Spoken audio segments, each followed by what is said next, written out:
छोटका दूल्हा के छोटका जीजा कंझुरवा निवासी वहाँ के तरफ से बहुत बहुत रुपये के पुरस्कार होने पड़ता।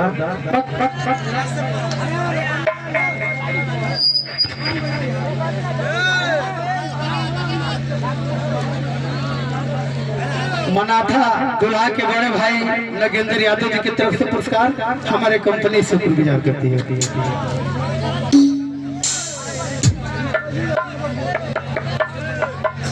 डीएसपी कोठे के मालिक विनोद वर्मा स्टेशन डुमराव स्टेशन उनके तरफ से पुरस्कार। चलिए रिकॉर्डिंग की फरमाइश है। हम अपने साउंड ऑपरेटर से आग्रह करते हैं कि भैया रिकॉर्डिंग लगा दो। रिकॉर्डिंग की फरमाइश होता और रिकॉर्डिंग बज रहा है तब तक हमारे सजिंदे कलकार आप लोग खाना खा लीजिए। आदेश भाई भाई हम क्या करें कि रिकॉर्डिंग लगाए के सजिंदा लोग के खाए का विदा कर दो।